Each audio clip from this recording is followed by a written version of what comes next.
నిజం చేస్తున్న honourable CM గారు కాటమయ్య చిత్రపటానికి పూజ చేస్తున్నారు పూల రేకులతో. గౌరవనీయులైన మంత్రివర్యులు, గౌరవనీయులైన ఎంపీ గారు, గౌరవనీయులైన ఎమ్మెల్యేస్, ఎమ్మెల్సీస్ అందరూ ఈ కార్యక్రమంలో పాల్గొంటున్నారు.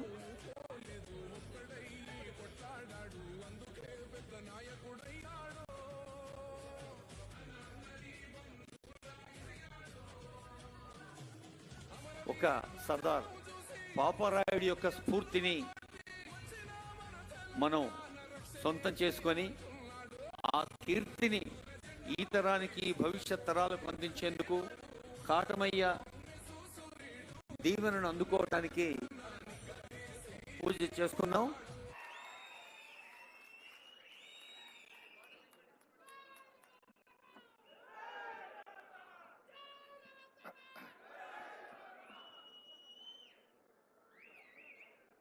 రంగారెడ్డి జిల్లా ఇబ్రహీంపట్నం శాసనసభ నియోజకవర్గ పరిధిలో కాటమయ్య రక్షణ కవచం మా గౌడన్నలకు పంపిణీ చేసి అది ఏ విధంగా పనిచేస్తుందో మా అందరినీ చూడడానికి ఆహ్వానించిన సభాధ్యక్షులు, స్థానిక శాసనసభ్యులు మల్రెడ్డి రంగారెడ్డి గారికి, అదేవిధంగా ఈ కార్యక్రమంలో నాతో పాటు ముఖ్య అతిథులుగా భాగస్వామ్యం తీసుకున్న శాసనసభాపక్ష అధ్యక్షులు గడ్డం ప్రసాద్ కుమార్ గారికి,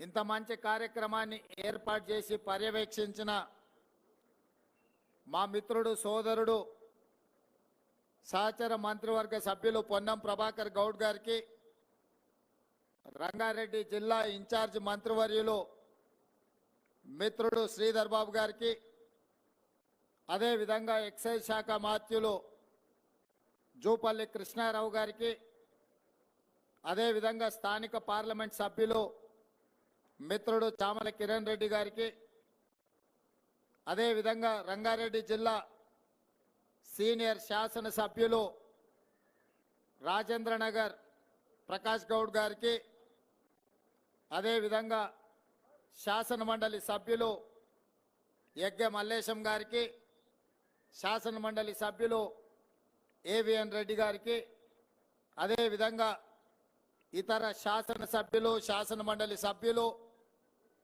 కాంగ్రెస్ పార్టీ నాయకులు, ఈ కార్యక్రమంలో మధ్యాహ్నం 2 దాటిన ఆకలి అవుతున్న, ఓపికగా కూర్చున్న మా గౌడన్నలకు, కాంగ్రెస్ పార్టీ కార్యకర్తలందరికీ మనస్ఫూర్తిగా ధన్యవాదాలు, కృతజ్ఞతలు. మీరందరూ ఈరోజు కష్టపడడం వల్ల, ముఖ్యంగా ఇంతకుముందు మా మిత్రుడు శ్రీధర్ బాబు గారికి ఒక మాట చెప్పిన, ఆనాడు గోబెల్స్ ఏ విధంగా ప్రచారం కల్పించిండో, ఈనాడు మన ప్రభుత్వం, మన పార్టీ అధికారంలోకి రావడానికి మా గౌడన్నలు గ్రామ గ్రామాన ఈదుల్లోకి వచ్చిన వాళ్ళకు కానీ, తాటి చెట్ల మధ్యలో వాళ్ళని కలవడానికి వచ్చిన వాళ్ళందరికీ కాంగ్రెస్ రావాలి అని వాళ్ళు ప్రచారం కల్పించారు. అందుకే అద్భుతమైన ప్రచారం చేయడంలో నైపుణ్యం ఉన్న మా గౌడన్నల సామాజిక వర్గం నుంచే క్యాంపెయిన్ కమిటీ చైర్మన్గా మధుయాస్కి గౌడ్ గారిని కాంగ్రెస్ పార్టీ నియమించింది. ఎందుకంటే ప్రజలతో సత్సంబంధాలు ఉండి మనసులో మాట బయట పడేది ఈదుల్లోనే అని నేను బలంగా నమ్ముతా. ఏది లోపలున్నా మొదటి ముంత కాకపోయినా రెండో ముంతకు వచ్చే వరకల్లా దాపరికం లేకుండా మా గౌడన్నల ముందు బయటపడేది ఇక్కడనే. వాళ్ళు కూడా ఏదన్నా చెబితే సమాజం అంతా ఎక్కువ నమ్ముతుంది. అందుకే కాంగ్రెస్ పార్టీ అధికారంలోకి వస్తేనే కుల వృత్తులకు, చేతి వృత్తులకు గౌరవం దక్కుతుంది. బలహీన వర్గాల గౌరవం పెరుగుతుంది అని చెప్పి గౌడన్నలు కాంగ్రెస్ పార్టీకి అనుకూలంగా ప్రచారం కల్పించడంతో ఈనాడు ఈ ప్రభుత్వం ఏర్పడ్డది. గౌడన్నలు పౌరుషానికి పోరాటానికి మారు పేరు. సర్దారు సర్వాయి పాపన్న నుంచి మొదలు పెడితే ఈ ప్రాంతంలో ధర్మభిక్షం పేరు తెలియని వాళ్ళు లేరు. బాలాగౌడ్ నుంచి మొదలు పెడితే మహబూబ్ నగర్ జిల్లాలో ఉన్న మోహన్ గౌడ్ వరకు కాంగ్రెస్ పార్టీకి అండగా నిలబడ్డ నాయకులు. అదే కాదు, ఈరోజు ఈ రంగారెడ్డి జిల్లాలో అంతర్జాతీయ ఎయిర్పోర్ట్ వచ్చిన, ఔటర్ రింగ్ రోడ్డు ఏర్పాటైన, ఐటీ పరిశ్రమలు ఇతర పరిశ్రమలు రావడానికి కారణమైన ప్రాణహిత చేవెళ్ల ప్రాజెక్టుకు పునాదులు పడ్డ పెద్దలు దేవేందర్ గౌడ్ గారిని కూడా మనం గుర్తు చేసుకోవాల్సిన అవసరం ఉన్నది. ఆనాడు ప్రాణహిత ప్రాంతం నుంచి చేవెళ్ల వరకు వారు పాదయాత్ర చేసి ఈ ప్రాంతానికి నీళ్లు రావాలి అని అంటే ఎత్తిపోతల పథకం చేపట్టాలి అని, అదేవిధంగా ఈ ప్రాంతంలో పేదలకు వేలాది ఇండ్ల పట్టాలు వారు మంత్రిగా ఉన్నప్పుడు ఈ ప్రాంత అభివృద్ధికి పునాదులు వారు వేసింది. అదేవిధంగా ఈ వేదిక మీద చాలా మంది మిత్రులు తెలంగాణ ఉద్యమంలో కావచ్చు,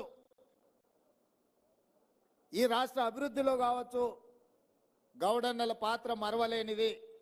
అందుకే కాంగ్రెస్ పార్టీ అధికారంలోకి వచ్చిన తర్వాత 2 బలహీన వర్గాలకు మంత్రులు ఇస్తే పొన్నం ప్రభాకర్ గారిని కాంగ్రెస్ పార్టీ మంత్రిగా చేయడం జరిగింది. అదేవిధంగా 2 శాసన మండలి అవకాశాలు వస్తే మహేష్ గౌడ్ గారికి శాసన మండలి సభ్యుడిగా కాంగ్రెస్ పార్టీ అవకాశం ఇచ్చింది. మొన్న జరిగిన నియామకాలు జరిగిన కార్పొరేషన్ చైర్మన్లలో బీసీ కార్పొరేషన్కి శ్రీకాంత్ గౌడ్ను మనము కాంగ్రెస్ పార్టీ బీసీ కార్పొరేషన్ చైర్మన్గా నియమించడం జరిగింది. కాంగ్రెస్ పార్టీ కార్యనిర్వాహక అధ్యక్షుడిగా మహేష్ గౌడ్ గారిని నియమించినాం. అదేవిధంగా మధు యాస్కి గారిని క్యాంపెయిన్ కమిటీ చైర్మన్గా కూడా కాంగ్రెస్ పార్టీ నియమించింది. మిత్రులారా, ఈరోజు కుల వృత్తులు చేతి వృత్తుల పట్ల కాంగ్రెస్ పార్టీకి నిబద్ధత ఉన్నది. తాటి చెట్లు ఈత చెట్లు ఎక్కడంలో గీత కార్మికులు ప్రమాదానికి లోనే చనిపోతున్నారు, వాళ్లకు రక్షణ కల్పించాలి అని చెప్పి ఆలోచన చేసి ఎవరెస్ట్ శిఖరం ఎక్కిన మాలోతు పూర్ణ ఆలోచన చేసి వాళ్ళ టీం అంతా మీకున్న ఏర్పాట్లలోనే ఒక నైపుణ్యాన్ని ప్రదర్శించి ఇక భవిష్యత్తులో ఏ గౌడన్న కూడా తాళ్ళలో ఈదులో ఎక్కేటప్పుడు చచ్చిపోవద్దు, ప్రమాదం జరగొద్దు అని చెప్పి వాళ్ళు ఒక నూతనంగా కనిపెట్టి ఈరోజు కాటమయ్య రక్షణ కవచం పేరు మీద 10,000 పంచిపెట్టడానికి ఈ కార్యక్రమాన్ని ఏర్పాటు చేసిండ్రు. మనస్ఫూర్తిగా ఆ టీంను కూడా నేను ప్రభుత్వం తరఫున అభినందిస్తున్నా. ఎవరెస్ట్ ఎక్కిన వాళ్ళ అనుభవం ఈరోజు మా గౌడన్నలను వాళ్ళ ప్రాణాలను కాపాడడానికి ఉపయోగపడ్డది. మనస్ఫూర్తిగా వారిని అభినందిస్తున్నా. అదేవిధంగా మిత్రులారా, ఈరోజు కుల వృత్తులు చేతి వృత్తులు అడుగంటి పోతున్నాయి. ఎందుకంటే ప్రభుత్వం వైపు నుంచి ప్రోత్సాహం లేక వాళ్ళ వృత్తులను వదులుకొని బయటకు వస్తున్నారు. ప్రత్యామ్నాయ ఉపాధి ఉద్యోగ అవకాశాలు కల్పించి ఈ కుల వృత్తుల వాళ్ళను ముఖ్యంగా చాకలి, కుమ్మరి, మంగలి, వడ్రంగి, గౌడన్నలు, గీత కార్మికులు, నేత కార్మికులు వీళ్ళందరి పిల్లలు బాగా చదువుకొని డాక్టర్లుగా, లాయర్లుగా, ఇంజనీర్లుగా, ఐఏఎస్లుగా, ఐపీఎస్లుగా రాణించాలి అన్న ఆలోచన కాంగ్రెస్ పార్టీ చేస్తున్నది. ఈరోజు ఈ వేదిక మీద ఉన్న ఐఏఎస్ అధికారి బుర్రా వెంకటేశం గారు ఆనాడు ఈ పక్కనే మునుగోడులో ఉన్న రెసిడెన్షియల్ స్కూల్లో పివి నరసింహారావు గారు కాంగ్రెస్ పార్టీ ఏర్పాటు చేసిన రెసిడెన్షియల్ స్కూల్లో చదువుకొని ఈరోజు బుర్రా వెంకటేశం గారు ఐఏఎస్ అధికారిగా రాణించారు. ఇది బలహీన వర్గాలకు కాంగ్రెస్ పార్టీ ఆనాడు ఏర్పాటు చేసిన రెసిడెన్షియల్ స్కూళ్ళ వల్ల సాధ్యమైంది. ఇదే కాదు, డాక్టర్ వైఎస్ రాజశేఖర రెడ్డి గారు ఉన్నప్పుడు ఆనాడు 2004 నుంచి 2014లో ప్రజలకు ఒక మంచి పరిపాలనను, సంక్షేమ రాజ్యంగా అభివృద్ధి రాష్ట్రంగా ఆనాడు పునాదులు వేసిండ్రు. అందులో భాగంగానే బడుగు బలైన వర్గాల పిల్లలకు ఫీజు రియంబర్స్మెంట్ పథకం తీసుకొచ్చి పేదవాళ్ళ పిల్లలకు కూడా కార్పొరేట్ విద్యను అందించాలి. ఏ విధంగా అయితే రాజీవ్ ఆరోగ్యశ్రీ ద్వారా కార్పొరేట్ వైద్యాన్ని అందించి 2 లక్షల ఆనాడు పేదల వైద్యానికి ఉచితంగా ఇచ్చిండ్రో, రాజీవ్ ఆరోగ్యశ్రీ నాడు మన ప్రభుత్వం 10 లక్షలకు పెంచి ముఖ్యంగా బలైన వర్గాల కుటుంబాలను ఆదుకోవడానికి నిర్ణయం తీసుకున్నది. అదేవిధంగా ఈరోజు ఎస్సీ ఎస్టీలతో పాటు ప్రధానంగా చదువుల విషయంలో బలైన వర్గాల పిల్లలకు అందుబాటులోకి తీసుకురావాలని ఫీజు రియంబర్స్మెంట్ పథకాన్ని తీసుకొచ్చి అమలు చేస్తున్నాం. గత ప్రభుత్వం ఫీజు రియంబర్స్మెంట్ సరిగ్గా చెల్లించకపోవడం వల్ల చాలా మందికి ఇబ్బందులు వచ్చినాయి. దాన్ని కూడా సరిదిద్ది పేదల పిల్లలను చదువుకోవడానికి ఫీజు రియంబర్స్మెంట్ పథకాన్ని కూడా అమలు చేసే విధంగా ఈనాడు మా ప్రభుత్వం ముందుకు వెళ్తుంది. అదేవిధంగా ఈరోజు నా దృష్టికి మా గీత కార్మికులు తీసుకొచ్చిండ్రు. రియల్ ఎస్టేట్ వల్ల, భూమి యజమానుల వల్ల మా తాటి చెట్లు, ఈత చెట్లు తొలగించి కుల వృత్తి దెబ్బతింటున్నది. రాష్ట్ర ప్రభుత్వం వైపు నుంచి ఎక్కడెక్కడ గ్రామాలలో అవకాశం ఉంటే ఒక 5 ఎకరాల భూమిని మాకు కేటాయిస్తే మేము ఈదులు పెంచుకుంటాము, కుల వృత్తి మేము కాపాడుకుంటామని ప్రభుత్వం దృష్టికి తీసుకొచ్చిండ్రు. తప్పకుండా ఎక్కడైనా గ్రామాలలో, ఎక్కడైనా పట్టణాలలో ప్రభుత్వ భూమి ఒకవేళ అందుబాటులో ఉంటే తప్పకుండా తాడ్లు, ఈల్తలు పెంచడానికి, భూమిని కేటాయించడానికి ప్రభుత్వానికి ఎలాంటి అభ్యంతరం లేదు. తప్పకుండా దిశగా ఆలోచన చేస్తామని చెప్పి ఈ వేదిక మీద నుంచి మాట ఇవ్వడం జరుగుతుంది. ఇదే కాదు, ఈరోజు నూతనంగా చాలా రహదారులను ఏర్పాటు చేస్తున్నాం. ఆ రహదారుల వెంబడి కూడా తాటి చెట్లు, ఈత చెట్లను పెంచే విధంగా ఈ సంవత్సరం 75వ వన మహోత్సవాన్ని ప్రభుత్వం ప్రతిష్టాత్మకంగా చేపడుతుంది. అందుకే నేను excise commissioner and excise minister Jupally Krishna Rao గారికి ఆదేశాలు ఇస్తున్నా. రాష్ట్రంలో ఎక్కడ చెట్లు పెంపకానికి సంబంధించి ప్రభుత్వం చేపడుతున్న కార్యక్రమాలలో తాటి చెట్లను, ఈత చెట్లను కూడా విధిగా ఆ చెట్లను పెంచే విధంగా మీరు ఫారెస్ట్ అండ్ ఎన్విరాన్మెంట్ డిపార్ట్మెంట్తో కోఆర్డినేట్ చేసి మన శాఖ నుంచి కూడా వాటిని ప్రోత్సహించే విధంగా చర్యలు తీసుకోవాలని నేను వారికి ఆదేశాలు ఇస్తున్నా.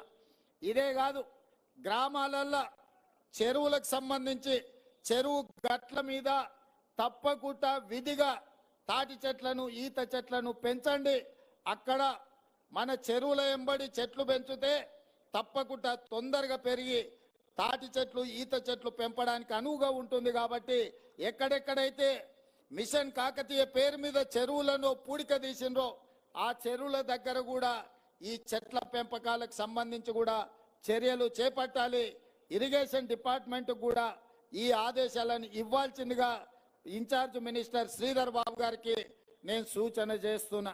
ఎక్కడైనా ప్రభుత్వ భూమి ఉన్నా, ఎక్కడ రహదారులు ఉన్నా, ఎక్కడ చెరువులు ఉన్నా, ఎక్కడ సాగునీటి ప్రాజెక్టులు ఉన్నా, ఎక్కడైనా సాగునీటి ప్రాజెక్టులకు సంబంధించిన కాలువలను మనం ఏదైతే ఏర్పాటు చేస్తున్నామో ఆ కాలువల గట్లెంబడి కూడా తాటి చెట్లను, ఈత చెట్లను, సాగునీటి ప్రాజెక్టుల దగ్గర కూడా తాటి చెట్లను, ఈత చెట్లను పెంచే విధంగా మన ప్రభుత్వం ప్రత్యేకమైన ప్రణాళిక తీసుకోవాలి. దీనికి సంబంధించిన కార్యాచరణను కూడా శ్రీధర్ బాబు గారు మిత్రుడు ఇతర అధికారులతో మాట్లాడి ప్రభుత్వానికి ఒక నివేదిక తీసుకొస్తే తప్పకుండా ఈ కుల వృత్తిని కాపాడడానికి అవసరమైన చర్యలు చేపట్టడం జరుగుతుంది అని చెప్పి నేను ఈ వేదిక మీద నుంచి విజ్ఞప్తి చేస్తున్నా. ఈరోజు మిత్రులారా, ఉద్యోగ ఉపాధి అవకాశాలు ప్రతి వాళ్లకు ఉద్యోగ అవకాశాలు రాకపోవచ్చు, కానీ కుల వృత్తులను, చేతి వృత్తులను బలోపేతం చేసి వాళ్ళకి అవకాశాలు కల్పిస్తే ఆ కుటుంబాలు ఆర్థికంగా నిలబడతాయి. ఆ కుటుంబాలు ఆర్థికంగా నిలబడితే వాళ్ళ పిల్లలను చదివించుకోవడానికి అవకాశం ఉంటుంది. వాళ్ళ పిల్లలు ఇవాళ మా గౌడన్నలు కానీ, మా చేనేత కార్మికులు కానీ, మా అదేవిధంగా రజక సోదరులు కానీ ఇవాళ వడ్డెర్ల నుంచి మొదలు పెడితే ప్రతి వాళ్ళు వాళ్ళ పిల్లలని బాగా చదివించుకోవాలని ఆలోచన చేస్తున్నారు. అందుకే నేను కుల వృత్తులు చేతు వృత్తుల మీద ఆధారపడ్డ మా సోదరులకు నేను విజ్ఞప్తి చేస్తున్నా, పిల్లలను బాగా చదివించండి. మీ పిల్లలు, మీరు, మీ తాతలు, మీ ముత్తాతలు కుల వృత్తిని నమ్ముకొని బ్రతికిండ్రు. ఆ వృత్తి తప్ప మీకు ఇంకో వృత్తి రాకపోవడం వల్ల ఆర్థికంగా దెబ్బతింటున్నారు. కానీ మీ పిల్లలను తప్పకుండా ప్రతి కుటుంబంలో మీ పిల్లల్ని కుల వృత్తికి అంకితం చేయకుండా వాళ్ళను బాగా చదివించండి. వాళ్ళు డాక్టర్లు, లాయర్లు, ఇంజనీర్లు, ఐఏఎస్లు, ఐపీఎస్లు కావాలి. ఈ తెలంగాణ రాష్ట్ర పునర్నిర్మాణంలో భాగస్వాములై శాసనాలు చెయ్యాలి, శాసనసభ్యులు కావాలి, చట్టాలను చేసే స్థాయికి వాళ్ళు ఎదగాలి. అప్పుడే పాలితులుగా ఉన్న బలహీన వర్గాలు పాలకులుగా మారుతారు. పాలకులు కావాలంటే చదివే ఏకైక మార్గము. మీ పిల్లల్ని బాగా చదివించండి. రంగారెడ్డి జిల్లాలో ఒకప్పుడు భూములకు విలువ లేకుండే. మా గౌడన్నల దగ్గర భూములున్నా వాటి విలువ చాలా తక్కువ ఉండే. కానీ ఐటీ కంపెనీలు, ఫార్మా కంపెనీలు వచ్చి ఔటర్ రింగ్ రోడ్ వచ్చిన తర్వాత, కాంగ్రెస్ పార్టీ వీటన్నిటిని అభివృద్ధి చేసిన తర్వాత ఇవాళ మీ భూముల విలువ పెరిగింది. ఇవాళ రంగారెడ్డి జిల్లాలో భూమి దేశంలోనే ఎక్కడ లేనంత విలువ, 100 కోట్లకు ఎకరం అమ్ముడుపోయే భూమి ఎక్కడైనా ఈ భూమి మీద ఉంది అని అంటే అది రంగారెడ్డి జిల్లాలోనే అని చెప్పి నేను ఈ సందర్భంగా చెప్పదలుచుకున్నా. భవిష్యత్తులో మా ప్రభుత్వం ప్రణాళికబద్ధంగా అభివృద్ధి చేయాలని ఆలోచన చేస్తుంది. ఔటర్ రింగ్ రోడ్డుకి ఇంకొక RRR రీజనల్ రింగ్ రోడ్డు నిర్మించాలి అని కేంద్ర ప్రభుత్వం నుంచి అనుమతులు తెచ్చినాం. 360 కిలోమీటర్ల చుట్టూత తెలంగాణను మొత్తం ఒక వడ్డానంగా మనము రీజనల్ రింగ్ రోడ్డుని తెచ్చుకున్నాము. రీజనల్ రింగ్ రోడ్డుతో పాటు రేడియల్ రోడ్స్ కూడా మనం అభివృద్ధి చేసుకుంటున్నాము. అప్పుడు రంగారెడ్డి భూములు బంగారం అవుతాయి. ఆ ప్రాంతంలో పరిశ్రమలు రావాలన్నా, ఐటీ కంపెనీలు పెట్టాలన్నా, మన ప్రాంతంలో ఉండే నిరుద్యోగ యువకులకు ఉద్యోగ ఉపాధి అవకాశాలు రావాలన్నా ఈ హైదరాబాదు నగరం చుట్టూతో వచ్చే రీజనల్ రింగ్ రోడ్డును మనం తొందరలోనే అభివృద్ధి చేసుకోవాలి. ఇవాళ ఇదే కాకుండా ఈ ప్రాంతానికి మెట్రో రైలు కూడా రావాలి. అందుకే నూతనంగా మెట్రో రైలు ప్రతిపాదనలు ఉప్పల్ నుంచి ఎల్బీ నగర్ నుంచి హయత్ నగర్ వరకు ఇవాళ మెట్రో రైలు వేయడానికి మన ప్రభుత్వం నిర్ణయం తీసుకున్న తొందరలోనే మన హయత్ నగర్ కు మెట్రో రాబోతున్నది. ఎల్బీ నగర్ నుంచి ఓవైసీ హాస్పిటల్ నుంచి చాంద్రాయణగుట్ట నుంచి P3 రోడ్, అక్కడి నుంచి అంతర్జాతీయ ఎయిర్పోర్ట్ వరకు ఇవాళ మనం మెట్రోని ఏర్పాటు చేసుకోబోతున్నాం. రేపు ఎవరైనా హయత్ నగర్ లో మెట్రో ఎక్కిండ్రంటే అంతర్జాతీయ ఎయిర్పోర్ట్ వరకు అంతరాయం లేకుండా ఎల్బీ నగర్ నుంచి ఓవైసీ హాస్పిటల్, అక్కడి నుంచి చాంద్రాయణగుట్ట, అక్కడి నుంచి ఎయిర్పోర్ట్కు పోయేటట్టు ఇవాళ మనం మెట్రో రైలు వేసుకుంటున్నాం. దీనికి సంబంధించి అన్ని ప్రణాళికలు సిద్ధమైనవి. 6 నెలలు మన ప్రభుత్వం వచ్చి అవి పూర్తి చేసుకుంటే 3 నెలలు పార్లమెంట్ ఎన్నికల కోడులోనే మన కాలం గడిచిపోయింది. నిన్న మొన్ననే ఎన్నికలు ముగిసినాయి. ఇప్పుడే పరిపాలన మీద దృష్టి పెట్టినాం. ప్రణాళికబద్ధంగా అభివృద్ధి చేసుకోవాలి. అదేవిధంగా మహేశ్వరం ప్రాంతంలో ఏదైతే 25,000 ఎకరాల భూసేకరణ జరిగిందో మొత్తం ఐటీ ఫార్మా కంపెనీలు పెడితే మన ప్రాంతం అంతా కలుషితం అవుతుందన్న ఆలోచనతోని అక్కడ వివిధ అభివృద్ధి కార్యక్రమాలు తీసుకెళ్లాలని, అక్కడ యూనివర్సిటీలు పెట్టాలని, అక్కడ ఐటీ కంపెనీలను పెట్టాలని, అక్కడ పెట్టే ఫార్మా కంపెనీలలో కూడా పొల్యూషన్ లేకుండా ఓన్లీ టాబ్లెట్స్ తయారు చేసే కొంత భాగమే ఇవ్వాలని, ఎలక్ట్రిక్ కార్లను ఉత్పత్తి చేసే పరిశ్రమలను తీసుకురావాలని, బ్యాటరీలను తయారు చేసే పరిశ్రమలను తీసుకురావాలని, అక్కడనే స్పోర్ట్స్ యూనివర్సిటీ పెట్టాలని, అక్కడనే మెడికల్ హెల్త్ హబ్ క్రియేట్ చేసి మెడికల్ టూరిజంలో ప్రపంచంలో నుంచి ఎవరికి ఏ వైద్యం కావాలన్నా మన హైదరాబాద్ ఎయిర్పోర్ట్ నుంచి మన రంగారెడ్డి జిల్లాలో ఒక మెడికల్ టూరిజంని అక్కడ ఎస్టాబ్లిష్ చేయాలని ప్రణాళికలన్నీ మా మిత్రుడు IT and industries minister Sridhar Babu గారు ప్రణాళికలు సిద్ధం చేస్తున్నారు. తొందరలోనే హైదరాబాద్ నగరం ముఖ్యంగా సైబరాబాద్ అని ఏదైతే క్రియేట్ చేసిండ్రో అట్లాంటిది న్యూయార్క్ నగరంతో పోటీ పడే విధంగా మహేశ్వరంలో ఒక కొత్త నగరాన్ని నిర్మించాలని ఇవాళ మన ప్రభుత్వం నిర్ణయం తీసుకున్నది. ఒక అద్భుతమైన నగరాన్ని నిర్మించే బాధ్యత కాంగ్రెస్ పార్టీ తీసుకుంటుంది. ఈ పక్కనే రామోజీ ఫిలిం సిటీ ఉన్నది, మీకు అందరికీ తెలుసు. రామోజీ ఫిలిం సిటీ దేశంలో ఉండే సినిమా షూటింగ్లకు ఈరోజు ఉపయోగపడుతుంది. కానీ మా ప్రభుత్వం ఇంకొక ఫిలిం సిటీని క్రియేట్ చేయాలని ముంబైలో, మహారాష్ట్రలో ఉన్న హిందీ ఫిల్మ్ ఇండస్ట్రీ మొత్తం ఇక్కడికి రావాలి. మన రాచకొండ గుట్టలు, మన ప్రాంతం అద్భుతంగా, మనము ఊటీలు ఎక్కడెక్కడికో పోతున్నాం. ఒక్కసారి మునుగోడు వెనుక ప్రాంతము, ఇబ్రాహీంపట్నం ముందు ప్రాంతం, రామోజీ ఫిలిం సిటీ పక్కన నుంచి ఆ తండాలకు నేను ఎన్నికల ప్రచారంలో పోతే అద్భుతంగా మనకు ఊటీ కంటే అద్భుతంగా మన ప్రాంతం కనిపించింది. ఈ ప్రాంతంలో అద్భుతమైన సినిమా షూటింగ్లను చేపట్టడానికి అవకాశం ఉంది. రాచకొండ ప్రాంతాన్ని ఒక అద్భుతమైన ఫిల్మ్ ఇండస్ట్రీకి అవసరమైన అభివృద్ధి కార్యక్రమాలు చేపట్టాలి అని ఇవాళ మన ప్రభుత్వం ఆలోచన చేస్తున్నది. ఇవన్నీ ఎందుకు మిత్రులకు వివరిస్తున్నా అంటే, రాబోయే రోజుల్లో రంగారెడ్డి జిల్లాకు మహర్దశ పట్టబోతుంది. ప్రపంచానికి ఒక పర్యాటక క్షేత్రంగా మన రంగారెడ్డి జిల్లా మారబోతుంది.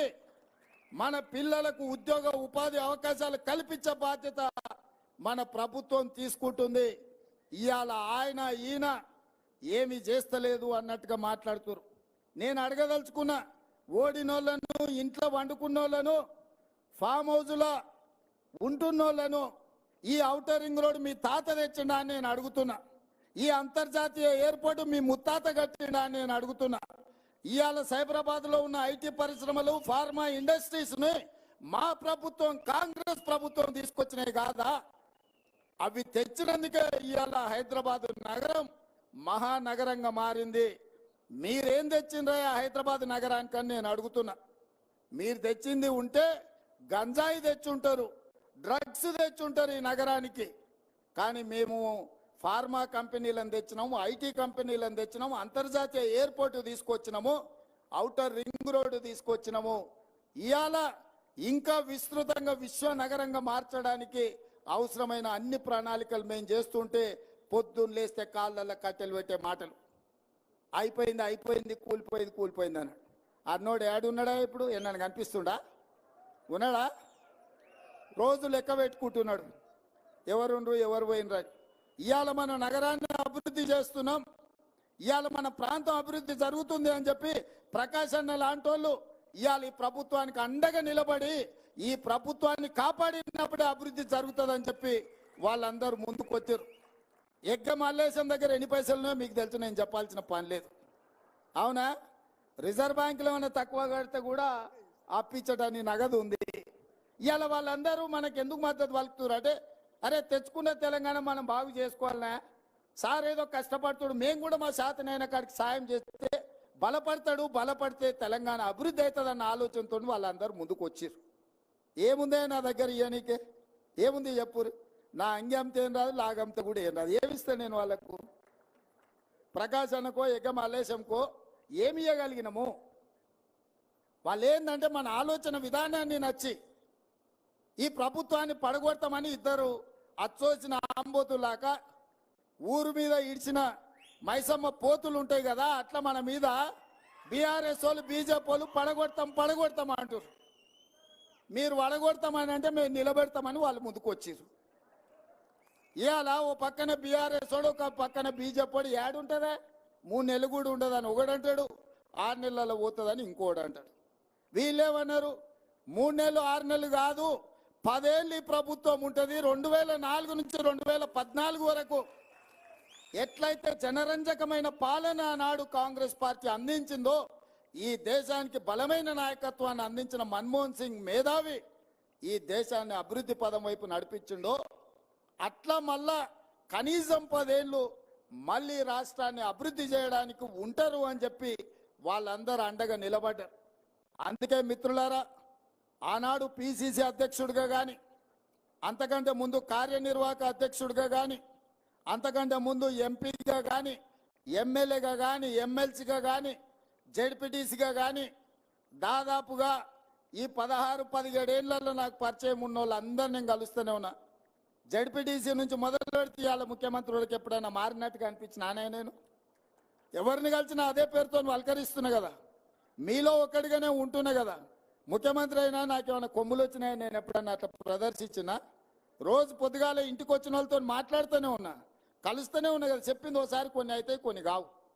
ఇక నిన్నమన్నా అది చేయలే ఇది అలా 10 ఏళ్ళు చేయనోడు ఉన్నదంతా అమ్ముకొని తుడిచిపెట్టుకపోయినోడు 7 లక్షల కోట్ల రూపాయల అప్పు తెచ్చి నెత్తి మీద పెట్టి దివాలా తీపిచ్చండి సంసారం. ఏం చేద్దామన్నా అప్పులు వెళ్తున్నాయి. ఏ గూట్ల చేయి పెట్టినా అప్పుల సిట్టి కాగితమే బయటికి వెళ్తుంది. పొద్దున్న లేతే పకిరోడు మన ఇంటికానే ఉంటుండు, పటాన్ మన ఇంటికానే ఉంటుండు. నువ్వు బాకీ ఉన్నావు, అప్పు కడతావా లేదా అని. ఆ ఎల్ల సంవత్సరానికి 6,500 కోట్ల రూపాయలు అప్పు కట్టేది ఉండే. ఇవాళ ఈ మొనగాడు చేసిన పనికి నెల 1వ తారీఖు నాడు, ప్రతి నెల 1వ తారీఖు నాడు 7,000 కోట్ల రూపాయలు మిత్తి కడుతున్నాం నేను మా బట్టి విక్రమార్క. సంవత్సరం తిరిగే లోపల 72,000 కోట్లు మిత్తి కట్టనికి అవుతుందా? అసలు సంగతి దేవుడు ఎరుగు. ఇది పరిస్థితి.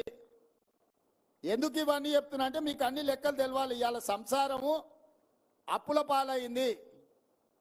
ఈ అప్పుల పాలైన సంసారాన్ని ఒకటొక్కటిగా జర సర్దిద్దుకుంటూ వస్తున్నా. కొంచెం వెనుక ముందైనా మీరు అందరూ ఓపికతో చెప్పాలి గ్రామాలలో. ఇక మా ఎలక్షన్లు కూడా అయిపోయినాయి. మేము ఎమ్మెల్యేలు మంత్రులమైనా వీళ్ళు ఎంపీలు అయిపోయారు. ఇక వచ్చే ఎలక్షన్ మీదే సర్పంచులు, ఎంపీటీసీలు, జడ్పీటీసీలు చేయాల్సింది కార్యకర్తలను జెండా మోసిన వాళ్ళు. వీళ్ళు ఎవరన్నా వాళ్ళ ఎలక్షన్ జరిగిన దానికంటే తక్కువ తిరిగితే మీ ఎలక్షన్లకు నాకు చెప్పు, వాళ్ళ ఉద్యోగం ఊడుతుందని చెప్తున్నా. కిరణ్ రెడ్డి అయినా రంగారెడ్డి అన్న అయినా ఎవరైనా సర్పంచులను ఎంపీటీసీలను గెలిపించుకుంటేనే మనం ఉంటాం. చెట్టుకి ఏర్లు ఉంటేనే చెట్టు ఉంటుంది. ఏర్లు కొట్టేసి నాకు చెట్టు ఉంటుందా? అందుకే ఇవాళ మీకు అందరికీ మనం అందరం కలిసిమెలిసి ప్రభుత్వాన్ని తెచ్చుకుందాం. 10 ఏళ్ళు కష్టపడి కాపాడుకుందాం. మన ప్రాంతాన్ని అభివృద్ధి చేసుకుందాం. నిన్న మా పిల్లలు కూడా పరీక్షలు కొందరు వాయిదేరు, కొందరు ముందు కోరు, కొందరు వెనుక కోరు అంటారు. తప్పకుండా పరీక్షలకు సంబంధించి కూడా మా పొన్నం ప్రభాకర్ గారికి చెప్తున్నా, పిల్లలు రోడ్డు ఎక్కే బదులు మన ప్రభుత్వం వినడానికి సిద్ధంగా ఉంది. ఏందాన్ని ఉంటే పోయి మంత్రులను కలుగుని మీ సాధక బాధకాలు ఉంటే ఇను చెప్పుర్రి. తప్పకుండా ఇని మీ సమస్యల్ని పరిష్కరించే బాధ్యత మాది. ఆడ మా అక్కలు, మా చెల్లెళ్ళేందో, మా పెద్దక్కలు అందరూ కూడా నిలబడేదో చెప్తారు. మా మల్రెడ్డి రంగారెడ్డి గారు, మా కిరణ్ కుమార్ రెడ్డి ఇద్దరు పోయి వాళ్ళతో మాట్లాడి వాళ్ళు ఏం కాగితం తీసుకొస్తారో, వాళ్ళ సమస్య ఏదన్నా ఉన్నా మనం పరిష్కరిద్దాం. అక్కలందరే పోలీసులు ఏమనకురా, వాళ్ళు ఎవరు మనోళ్ళే కదా. ఇంత దూరం వచ్చి నీకు గంటలు కూర్చుంటే వాళ్ళు మనోళ్ళే కదా. మాట్లాడితే తల్లి మీ దగ్గరికి ఎమ్మెల్యేని ఎంపీని పంపిస్తా, మీరు ఏం చెప్తారో ఇని నేను చేస్తా. ఉండరు తల్లి, ఉండరు. వాళ్ళు పాపం వాళ్ళు పోయిన ప్రభుత్వం లాగా అనుకుంటారు. ఎవరు లేతే వాళ్ళని పోలీసులతో కొట్టిస్తారు అనుకుంటారు. అట్లేం లేదు. మీరు అందరు మనోళ్ళు. మీ దగ్గరికి ఎమ్మెల్యేని ఎంపీని పంపిస్తా, పోలీసులను పంపియా. మన ఎమ్మెల్యే మల్రెడ్డి రంగారెడ్డి గారు, మన ఎంపీ చామల కిరణ్ రెడ్డి మీ దగ్గరకు వస్తాడు. మీరు ఏం చెప్తారో వింటారు. మిమ్మల్ని ఏం పోలీసులతో మీకు ఏం పని లేదు, మాకు కూడా ఏం పని లేదు. వాళ్ళ డ్యూటీ వాళ్ళని చేయని. అందుకే మిత్రులారా, ఆలస్యం అయింది. మరొక్కసారి ఈ కార్యక్రమాన్ని ఏర్పాటు చేసిన అందరికీ మనస్ఫూర్తిగా అభినందనలు తెలియజేస్తూ మీ అందరి దగ్గర సెలవు తీసుకుంటున్నా. జై కాంగ్రెస్. గౌరవనీయులైన ముఖ్యమంత్రి గారు ఇప్పుడు కొందరు లబ్ధిదారులకు